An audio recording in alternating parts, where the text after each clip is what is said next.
오늘 이 시간에는 인체 향상성 조절, 자율신경계에 대해서 살펴보도록 하겠습니다. 자율신경계의 주요 기능을 살펴보면 위장관 운동, 혈압 조절, 방광 조절, 체온 조절, 땀 분비, 그다음 그 외에도 여러 가지 분비들을 조절해 주는데요. 궁극적으로는 이러한 걸 통해서 우리 몸의 항상성, 즉 호메오스테시스를 유지를 시켜주는 기능을 하고 있습니다. 여기서 호메오라고 하는 거는 뭔가 비슷한 거, 유사한 거를 의미를 하고 스테시스라고 하는 것은 항상 거기에 머물러 있는 거, 정체되어 있는 걸 의미합니다. 따라서 우리 몸의 어떤 기능을 항상 일정하게 유사하게 유지시켜 준다 하는 게 이제 호메오스테시스가 되고 이거에 대해서 공부를 해보는 게 바로 생리학이 되겠습니다.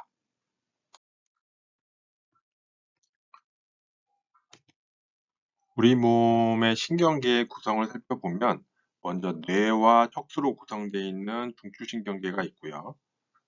그다음에 그걸 제외한 뇌와 척수를 제한 나머지 모두를 우리는 말초신경계라고 부릅니다. 그중에서 들어오는 거, 구심성, 이거를 수입신경, 주로 감각신경이 돼 있죠. 이 한 가지가 있고 또 한 가지는 원심성 또는 나가는 것, 수출성 신경이 되는데 대부분 운동신경이 되겠습니다. 그래서 우리가 오늘 배우게 될 자율신경계는 여기 수출신경, 원심성에 해당이 돼서 이 자율신경계를 통해서 우리 몸의 기능을 항상 일정하게 유지시켜주고 있습니다. 자율신경계가 제대로 일을 하려면 먼저 어떤 그 자극이 있어야 되겠죠. 그래서 우리가 밥을 먹어서 음식물이 위장관으로 들어오든지 아니면 우리 주변의 환경 온도가 변화해서 바뀌어서 너무 덥거나 너무 춥거나 하는 이런 자극이 있을 수도 있고 또는 혈압이 어떻게 변하는 이런 자극이 있을 수 있는데 이런 것들을 감각신경이 인지를 해서 감각신경이 일을 해서 뇌와 척수에 이러한 정보를 전달을 해주면 뇌와 척수는 우리가 의도하든 의도하지 않든지 간에 상관없이 자율적으로 자율신경계를 통해서 어, 조절을 해주는 음식 소화를 촉진한다든지 아니면 땀을 분비하든지 해서 체온을 조절해주는 이런 식의 반응을 나타내서 우리 몸의 항상성을 유지해주는 일을 하고 있습니다.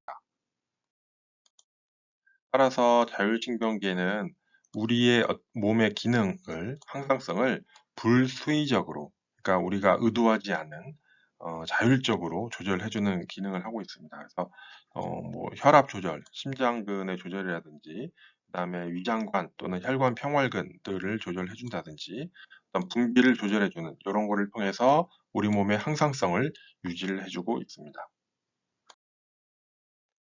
자율신경계는 뇌와 척수에서 시작이 되게 되는데 뇌신경과 척수신경에 의해서 교감신경과 부교감신경이 시작이 됩니다. 그 중에서 뇌신경을 먼저 살펴보면 이 뇌신경은 척수를 거치지 않고 얼굴이나 목과 같은 말초 부위에 감각이나 운동 기능을 담당하는 신경들을 말하고 왼쪽과 오른쪽에 각 한 쌍씩 총 12쌍의 뇌신경이 나오게 됩니다. 이 중에서 제3 뇌신경인 동안신경 혹은 눈돌림 신경, 그 다음에 7번 신경인 안면신경 또는 얼굴신경, 그 다음에 9번째 신경인 설인신경, 혀인두신경, 그 다음에 10번째 신경인 미주신경, 베이거스 너브 이렇게 3, 7, 9, 10번 뇌신경이 부교감 신경계의 기능을 담당을 하고 있습니다. 뇌신경 다음으로 척수신경입니다. 척수신경은 목 부위에 8쌍, 가슴 부위에 12쌍, 그리고 허리 부위에 5쌍, 그리고 뒤쪽 청골 부위에 5쌍 해서 이렇게 총 양쪽으로 하나씩 나오게 되는데 이 중에서 앞서서 말씀드린 3, 7, 9, 10번 뇌신경과 그 다음에 청골신경이 부교감 신경계의 시작 부위를 담당을 하고요. 그 다음 흉신경과 요신경, 요 부위가 교감신경계의 시작 부위가 중추신경에서 나오는 시작 부위가 되겠습니다. 척수신경과 관련해서 척수의 구조를 잠깐 살펴보면 척수는 바깥쪽에 하얀색의 백색질과 안쪽에 나비 모양의 회색질로 구성되어 있습니다. 그 중에서 요 부위를 우리는 벤트랄 혼 또는 안테리어 혼 또는 앞쪽 뿌리라고 부르고 있고요. 요 부위를 우리는 도우살 혼 또는 포스테리어 혼 또는 뒤쪽 뿌리라고 불리고 있습니다. 그래서 앞쪽 뿔의 경우에는 대부분 운동 기능을 담당을 하고요. 뒤쪽 뿔의 경우에는 감각 기능이 들어오는 경로가 되겠습니다. 그리고 여기 옆쪽에 라테랄 혼이라고 불리는 부위가 자율신경계가 이제 척추에서 빠져나가는 시작되는 부위가 되겠습니다. 이처럼 자율신경계의 구성을 살펴보면 교감신경계와 부교감신경계로 구성이 되어 있습니다.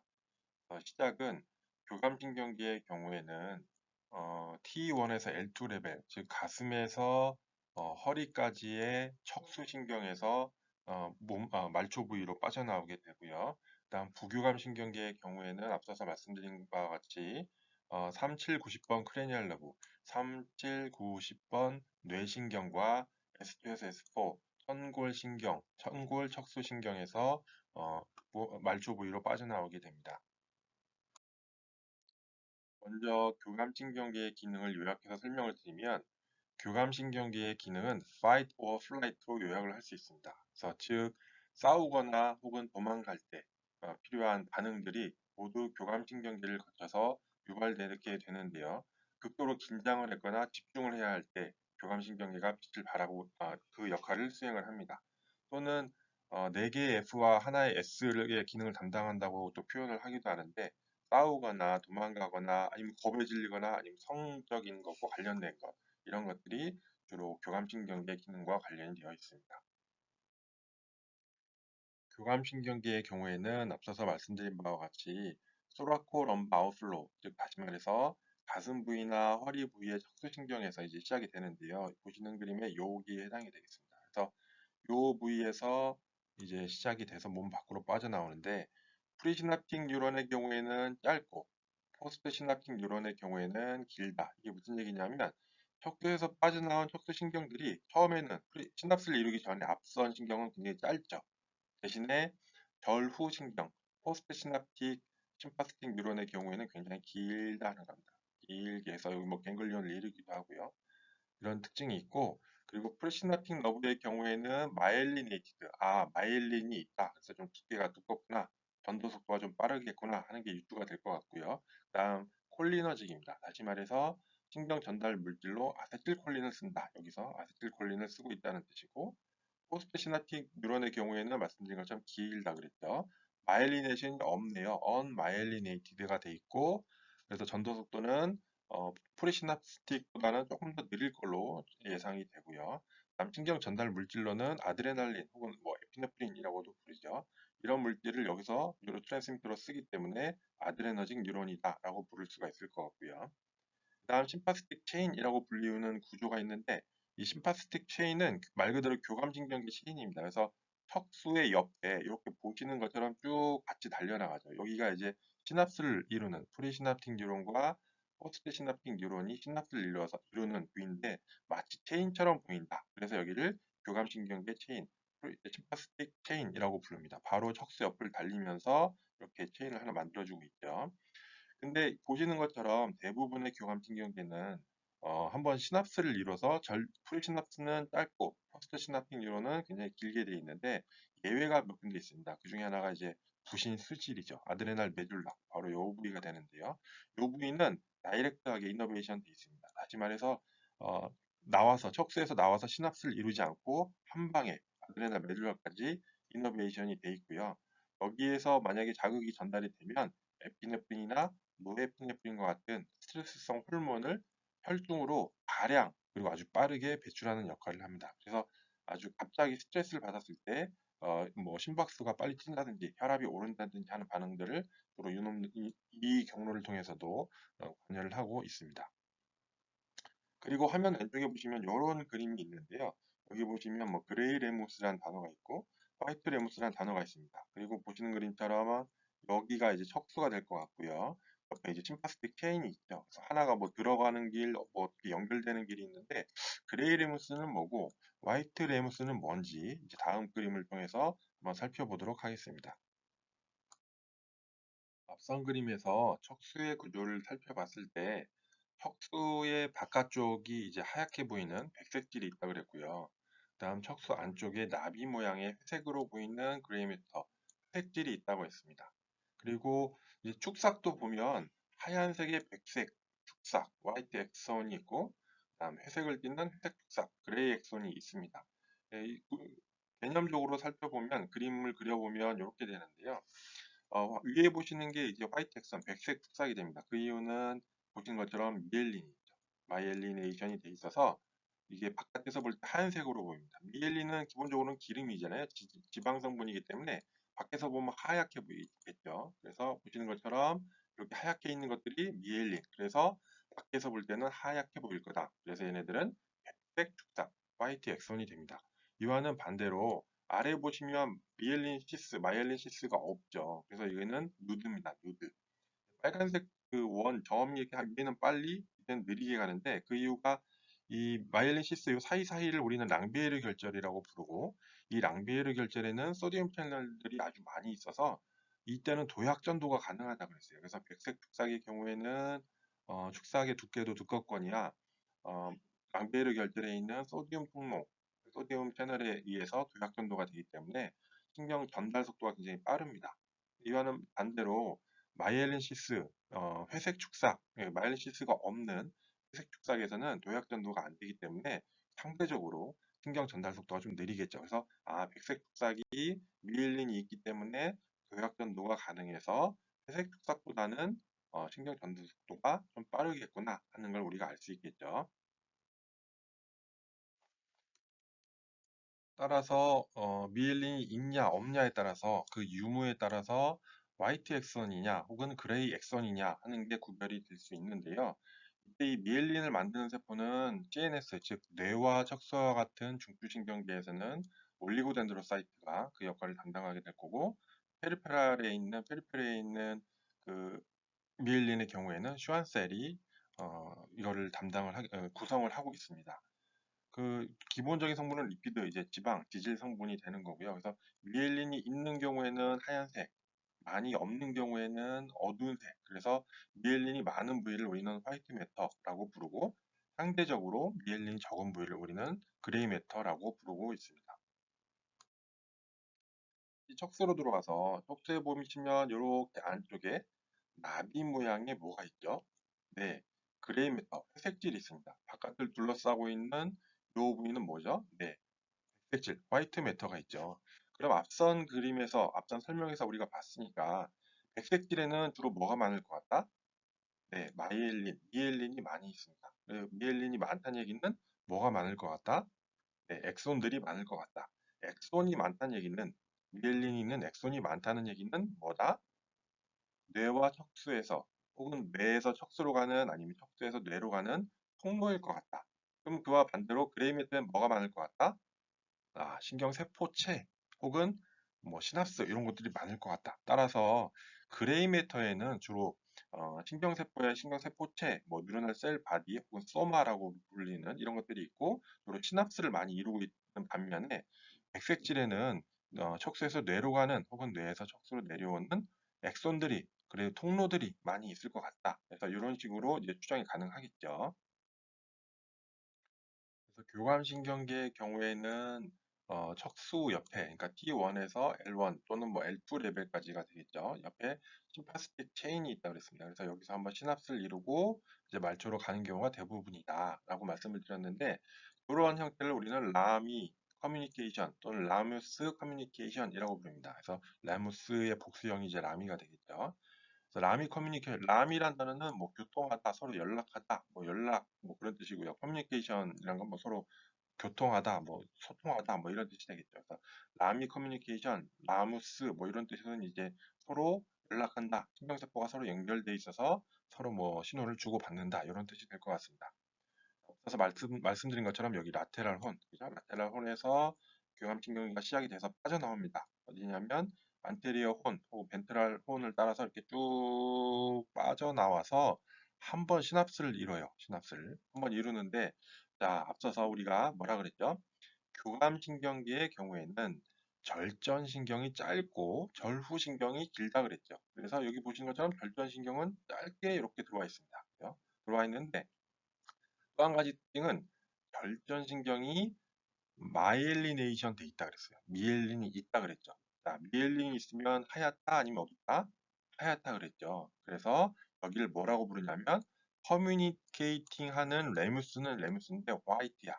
그래서 화이트 레무스가 이렇게 들어가게 되고요. 한번 시납스를 이룹니다. 이제 포스트 갱글리오닉 뉴런이 시작이 되죠.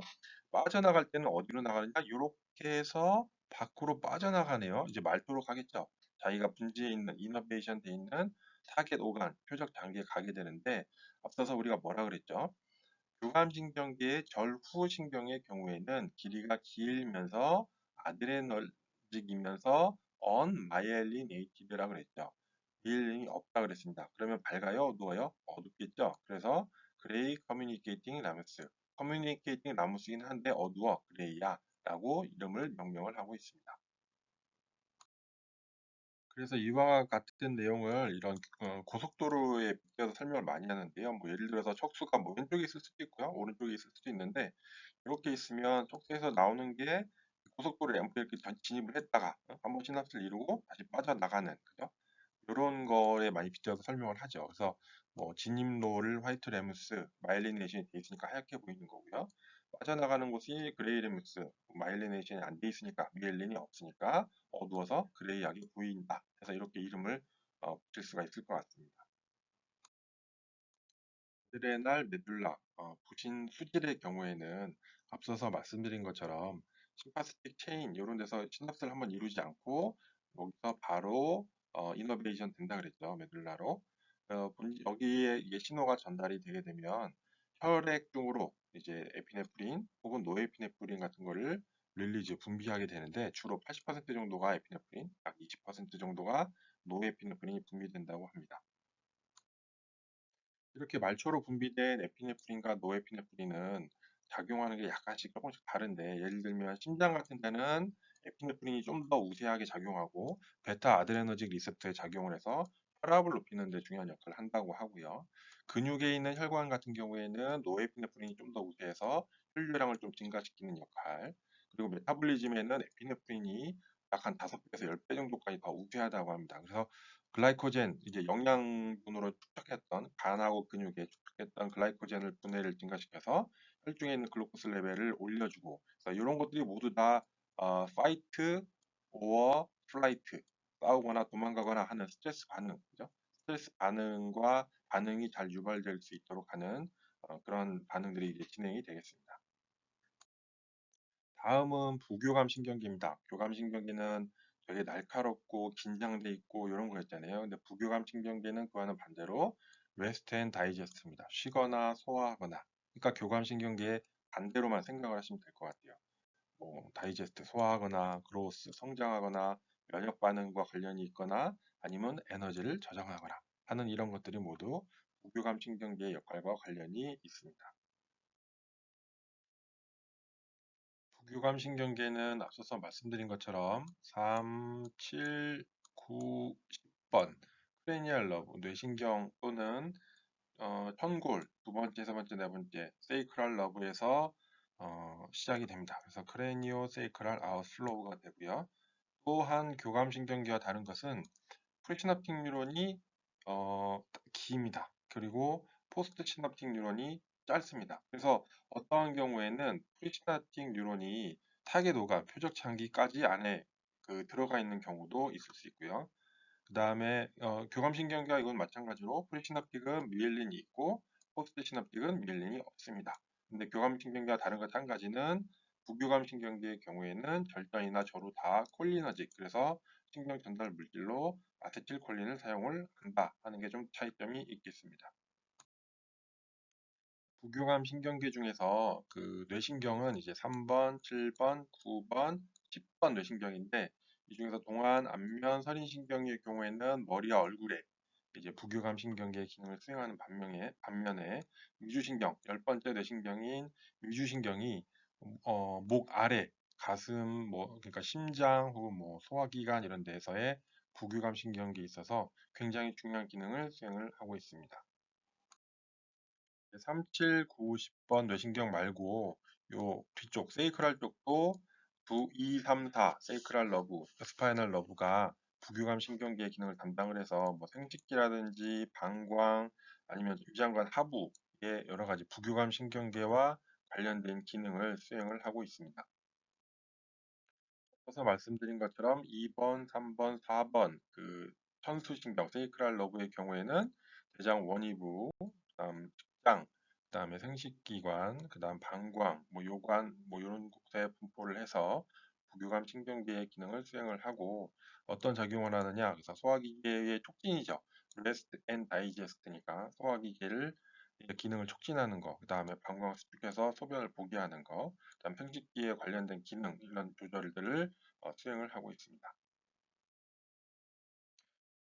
말씀드린 것처럼 교감신경계하고 부교감신경계는 하나가 뭔가를 촉진한다고 하면 다른 하나는 그걸 억제하는, 그래서 상호 보완적인 그 기능을 서로 이제 조절해주는 역할을 하고 있습니다. 그래서 대부분 우리 몸에는 교감신경계하고 부교감신경계 모두가 분포를 하고 있는 이중으로 듀얼 이너베이션 돼 있는 상태입니다. 하지만 교감신경계든 부교감신경계든 듀얼 이너베이션 돼 있긴 해도 두 가지가 똑같이 힘을 갖고 있는 건 아니고요.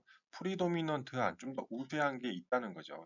예를 들어서 세동맥 같은 경우는 교감신경계가 좀 더 우수하게 작용을 하고 동맥의 경우에도 교감신경계, 그다음 심장에는 부교감신경계 이렇듯이 듀얼로 이너베이션 돼 있긴 하지만 좀 더 프리도미넌트한 우세한 그 시스템이 교감 또는 부교감이 있기 때문에 차단했을 때 교감신경계가 우수한 강력한 데를 차단하면 그 기능이 차단돼서 혈관이 이완되듯이 이런 식의 걸 나타내고요. 또 어떤 특수한 경우에는 교감이든 부교감이든 듀얼 이너베이션 돼 있지 않고 하나만 이너베이션 돼 있는 경우도 있습니다. 예를 들어서 부신 수질 같은 경우는 앞서서 말씀드린 것처럼 교감신경계만 분지가 돼 있고요. 그다음에 땀샘도 특이한데요. 땀샘도 교감신경계입니다. 근데 더 특이한 거는 땀샘이 교감신경계이면서 콜리너직입니다. 그래서 신경 전달 물질로 아세틸콜린을 사용을 하고 있습니다. 그래서 땀샘에 분포한 교감신경계가 흥분을 하면, 다시 말해서 일을 하면 땀이 분비가 되고 교감신경계가 일을 하지 않으면 땀이 분비가 되지 않는 싱글 이너베이션 돼 있는 것도 있다 하는 것을 참고로 알아주셨으면 좋겠습니다. 지금까지 본 것처럼 교감신경계와 부교감신경계가 상호 보완적인 기능을 수행을 하면서 우리 인체, 우리 몸의 항상성을 유지를 하고 있는데 이때 교감이든 부교감이든 분지되어 있는 그 신경을 제거했을 때, 뭐 외과적이든 약물적이든 제거했을 때, 보상적으로 더 민감한 반응이 나타나더라 하는 것을 알았습니다. 이거를 신경 제거성 초민감성, 디너베이션 슈퍼센시티비티라고 부르는데요. 예를 들어서 이 그림으로 한번 설명을 드려보면 이제 어딘가에 이제 팔 같은데 이제 혈액이 흐르는 거를 혈류량을 측정을 했습니다. 양. 그래서 양이 노말 정상일 때 이렇게 흐르고 있는데 노에피네프린, 다시 말해서 교감신경계를 흥분시킬 수 있는 약물을 넣었더니 혈관이 좁아지면서 그래서 흐르는 혈류의 양은 잠시 줄어들겠죠. 약물이 투여한 노에피네프린이 대사가 돼서 배설이 돼서 사라지면 다시 원래 수준으로 돌아오게 될 겁니다. 근데 여기에 있는 이 교감신경계를 제거를 하는 겁니다. 제거를 하게 되면 혈관을 그 수축시키려던 힘이 톤이 어떤 힘이 사라졌기 때문에 교감신경계의 힘이 사라졌기 때문에 순간적으로 혈관이 이완되면서 흐르는 혈류의 양은 많아질 겁니다. 하지만 이것도 보상 반응에 따라서 시간이 지나면 정상을 찾아가려는 반응이 나타나겠지만 교감신경을 이미 물리적으로 우리가 제거를 해버렸기 때문에 노말 정상의 값까지는 도달하지 못하고 그 정도 수준까지 유지가 되고 있을 겁니다. 하지만 이때 교감신경계의 어떤 작용이 사라졌기 때문에 이 교감신경에 대한 반응성이 굉장히 민감해져 있는 상태입니다. 이거를 초민감성, 슈퍼 센시티비티라고 한다고 했죠. 그래서 이때 노에피네프린을 앞서서 넣었던 노에피네프린하고 같은 양을 넣어준 겁니다. 투여했는데 효과가 앞서서는 요만큼 나타났던 게 이번에는 이렇게 크게 아주 민감하게 효과가 나타나는 거죠. 그래서 혈관이 아주 강하게 수축되면서 혈류량이 강하게 줄어든 이런 효과를 보이는 거죠. 다시 원래대로 돌아가게 되는 거죠. 그러면 이러한 일이 왜 어떤 기전을 통해서 발생되느냐? 다음 슬라이드를 보면서 한번 설명을 드리겠습니다. 신경 제거 초민감성을 설명하는 여러 가지 그 가설들이 있는데 그 중 하나로 예를 들어 설명하는 게 리셉터 업 레귤레이션입니다. 보시는 것처럼 이런 별표 모양들이 노에피네프린이라고 생각을 해보시면 평상시 때 노에피네프린 하나, 둘, 셋, 넷, 다섯, 여섯 개 정도 있을 때 이때 요거에 대한 반응이 리셉터 한 두 개 정도면 충분했다라고 한다면 이제 앞서서 본 그림에서처럼 교감신경계를 차단하겠죠. 교감신경계를 차단하면 여기 있는 이 노에피네프린의 양도 줄어들게 될 겁니다. 그러면 이거에 대한 보상 반응으로 노에피네프린의 양이 이만큼 줄어들었으니 얘들에 대한 반응을 더 원래대로 유지하고자 하는 반응이 일어날 겁니다. 그 중에 하나가 이제 리셉터 업 레귤레이션인데 리셉터의 숫자, 파퓰레이션이 증가하는 겁니다. 보시는 것처럼. 그래서 노에피네프린의 양이 줄어들었지만 리셉터 숫자를 늘려서 반응성을 원래대로 유지하려고 하는 반응.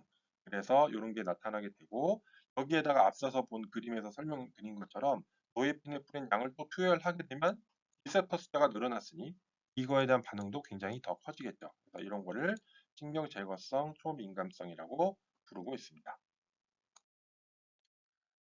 우리가 아픈 것에 뭐 압정에 이렇게 손을 찔린다든지 하면 아야 하면서 손가락을 떼는 반사가 리플렉스가 있습니다. 근데 이와 마찬가지로 우리 자율신경계에도 오토노믹 리플렉스 반사가 있습니다. 예를 들어서 뭐 심혈관, 뭐 위장관 이렇게 예를 들고 있는데요. 고혈압인 경우에 여기서 고혈압이라고 하는 거는 어떤 질환, 질병으로서 고혈압이라기보다는 생리적으로, 생리학적으로 달리기를 한다든지 어떤 운동을 했을 때 이제 고혈압이 발생하는 경우겠죠. 이때는 자율신경계가 이걸 조절하기 위해서 교감신경계를 억제해서 동맥압이 정상으로 저하되도록 하는 반응이 나타나서 우리 인체의 항상성을 유지하고자 하는 게 진행이 될 거고요. 위장관의 경우에는 또 음식의 냄새와 맛 같은 자극이 왔을 때 소화즙이 분비가 돼서 이제 소화가 나중에 원활히 잘 진행될 수 있도록 아니면 신분비가 잘 돼서 음식물을 잘 섭취할 수 있도록 해주는 것들이 발생이 될 것 같습니다. 이런 것들을 자율신경 반사라고 하고 있습니다. 앞서서 말씀드린 것처럼 빗사라 이게 뭐 혈관이 될 수도 있고 위장관이 될 수도 있겠죠. 그래서 감각신경이 여기 어떤 신호를 받아서 들어가게 되면 척추 안에서 서킷이 이루어져서 다시 나와서 교감신경계의 경우에는 심파스틱 체인에서 시납스를 이뤄서 다시 나가서 여기에 이펙트를 나타내는 효과를 나타내는 어떤 자율신경 반사 이런 서킷이 존재를 하고 있습니다. 우리 대뇌에는 이제 자율신경의 기능을 조절해주는 영역들이 있는데, 뭐 수분 조절, 섭식 조절, 체온 조절, 소변, 아니면 호흡, 아니면 심장 기능 이런 것들을 조절해주는 어, 중추가 각 부위에 뇌각 부위에 존재하고 있습니다. 지난 시간에 잠시 설명을 드렸던 것 같은데요. 우리 신경계는 여러 가지 형태의 시납스, 연접을 이루고 있습니다. 근데 보시는 것처럼 컨벌전스, 수렴과 폭주, 뭐 수렴이죠. 그다음에 다이버전스, 방산하는 이런 형태로 시납스를 이룰 수 있을 텐데요. 먼저 컨버전스를 보시면 여러 개의 신호가 한 군데로 수렴이 된다. 하지만 수렴이 됨과 동시에 이게 또 어떤 의미에서는 폭주한다라고도 볼 수 있겠죠. 여러 군데 신호가 한 군데 몰리니까요. 이와는 반대로 한 군데에서 시작됐던 신호가 여러 군데로 퍼진다, 방산된다 하는 형태로 시납스를 구성을 할 수가 있을 텐데 자율신경계와 어떤 관련이 있냐면 자율신경계 중에서 심파스틱, 교감신경계가 그런 방산 형태를 띠고 있습니다. 그래서 프리시납틱 뉴런과 포스트시납틱 뉴런의 비율이 1대 10입니다. 다시 말해서 처음에 신호를 1만 줬은 거죠. 1만 줬을 때 뒤에 연결되어 있는 애들은 10만큼 있는 겁니다. 그래서 1만큼 갔던 자극이 나중에 그 결과는 10배로 늘어나게 크게 늘어나는 현상입니다. 그래서 이런 거를 집단 방출이라고 하는데 이런 게 있음으로 해서 fight or flight response가 잘 일어날 수가 있습니다. 다시 말해서 교감신경계에 의한 반응은 천천히 시간을 두고 간격을 두고 일어나지 않습니다. 급속하게 갑자기 일어나죠. 갑자기 심박동이 증가하고 혈압이 올라가고 이런 반응이 나타납니다. 그래서 갑자기 나타난 위험한 상태를 무사히 벗어날 수 있도록 해주는 게 교감신경계 기능 중에 하나가 되겠습니다. 교감신경계의 스트레스 반응은 동맥압의 증가, 골격근 혈류량 증가, 위장관과 신장 혈류 감소, 전신 세포 대사율의 증가, 혈당의 증가, 간과 근육에서 글라이콜라이시스 해당 작용의 증가, 근력의 증가, 정신 활동의 증가, 혈액 응고율 상승. 그래서 우리가 이 모든 게 이제 fight or flight와 연관이 되어 있죠. 그래서 이런 반응들이 잘 일어날 수 있도록 하는 일련의 반응들이 교감신경계의 주요 기능 중에 하나입니다. 자율신경계의 신경 전달 물질과 수용기, 수용체, 리셉터를 살펴보면 ANS 자율신경계는 이제 교감이 있고 부교감이 있겠죠. 그래서 교감은 앞서서 말씀드린 것처럼 절전신경이 짧고 저루신경이 길다 그랬어요. 그죠? 그다음에 부교감신경계의 경우에는 절전신경이 길고 저루신경이 짧다. 그리고 교감이든 부교감이든 절전신경은 미엘린이 있고 저루신경에는 미엘린이 없다. 그죠? 그리고 절전신경의 경우에는 둘다 아세틸콜린을 신경 전달 물질로 사용한다. 그리고 거기에 대한 수용체는 니코티닉 리셉터, 그래서 니코티닉 아세틸콜린 리셉터를 사용을 하고 절후 신경의 경우에는 교감 신경계는 아드레날린, 그죠? 그래서 아드레너직 리셉터가 있을 것이고 부교감 신경계의 경우에는 절후 신경에 무스카리닉 수용체가 있습니다. 그래서 무스카리닉 아세틸콜린 리셉터가 존재를 하고 있습니다. 교감신경계와 부교감신경계의 절전, 프리시납틱 뉴런에서 사용되고 있는 아세틸콜린, 그리고 부교감신경계의 절후 신경에서도 신경 전달 물질로 사용하고 있는 아세틸콜린입니다. 아세틸콜린의 경우에는 아세틸코에이하고 콜린이라는 물질이 콜린 아세틸 트랜스퍼레이즈라는 효소에 의해서 아세틸콜린으로 합성이 되고, 이때 이 합성된 신경 전달 물질은 베지클 안에 쌓여 있다가 어떤 신호가 오게 되면 이렇게 분비되고 리셉터에 가서 붙어서 일을 하겠죠. 여기 리셉터는 앞서서 말씀드린 것처럼 니코티닉 리셉터가 있고 무스카리닉 리셉터가 있다고 말씀을 드렸습니다. 이때 작용이 끝난 아세틸콜린은 아세틸콜린 에스트레이즈라는 효소에 의해서 아세틱 애시드는 초산이죠, 초산. 그 다음에 콜린으로 분해가 됩니다. 그래서 이 초산은 이제 몸 밖으로 배설이 될 거고요. 콜린의 경우에는 다시 제흡수에서 다시 새로운 아세틸콜린을 만들어서 쓰는데 재활용이 되고 있습니다. 노에피네프린과 에피네프린과 같은 이런 이제 카테콜라민 합성하는 과정이 있어서 가장 전구 물질, 처음에 시작이 되는 물질은 타이로신입니다. 그래서 이 타이로신은 타이로신 하이드록실레이즈 THA에서 L-도파가 되고요.